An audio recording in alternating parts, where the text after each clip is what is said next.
This is the secret of my energy എന്ന് ബൂസ്റ്റിന് advertisement പറയുന്ന പോലെ ഇതാണ് എൻ്റെ എനർജിയുടെ സീക്രട്ട്. ഇത് സ്പെഷ്യൽ ലൈം ജ്യൂസൊന്നുമല്ല, പക്ഷേ ഇതാണ് ലൈം ജ്യൂസ്. എൻ്റെ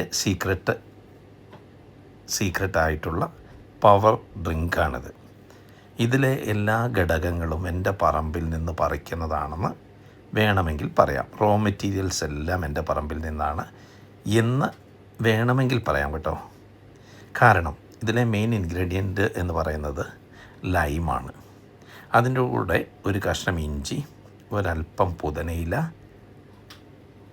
ഒരു കാന്താരി, കുറച്ച് ഐസ്, ഷുഗർ, ഒരു നുള്ളുപ്പ്, ഇത്രയും ഇട്ട് നന്നായിട്ട് ഷെയ്ക്ക് ചെയ്തെടുത്താൽ എൻ്റെ എനർജി ഡ്രിങ്ക് റെഡിയായി. ആർക്കും എളുപ്പത്തിലുണ്ടാക്കാം. പറമ്പിൽ നന്നായിട്ട് പണിത് നന്നായി വിയർത്ത് ക്ഷീണിച്ചു വരുമ്പോൾ ഞാൻ പറമ്പിൽ നിന്ന് ഒരു ലൈമ് പറിച്ചിട്ട് വരും. അതിൻ്റെ കൂടെ ഒരു ലൈമിൻ്റെ അധികം മൂക്കാത്തൊരു ലൈം അത് കൊണ്ടുവന്ന് ഇതുപോലൊരു ജാറെടുത്ത് അതിലേക്ക് നന്നായി പിഴിയും.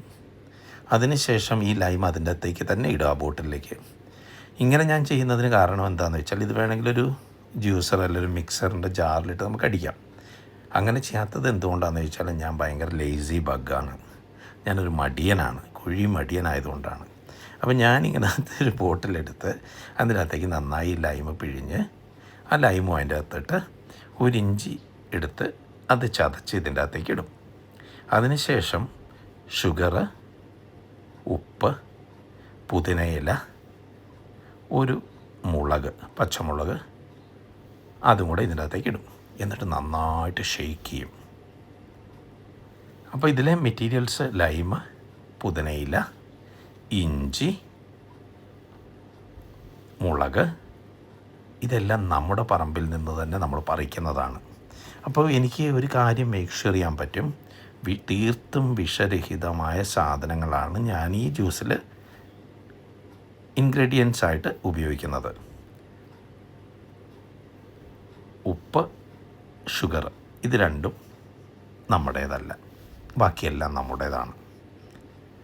ഞാനിത് കാണിക്കുന്നത് പറമ്പിലൊക്കെ പോയി പണിതിട്ട് വിയർത്ത് ക്ഷീണിച്ച് വരുമ്പോൾ ഇങ്ങനെ എളുപ്പത്തിലുണ്ടാക്കി ഒരു ഡ്രിങ്ക് കഴിച്ചാൽ നമ്മുടെ ക്ഷീണം പമ്പ കടക്കും എന്ന് പറയാനാണ്. വളരെ എളുപ്പത്തിൽ ആർക്കും ഉണ്ടാക്കാം.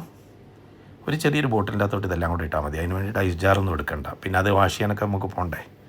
അപ്പോൾ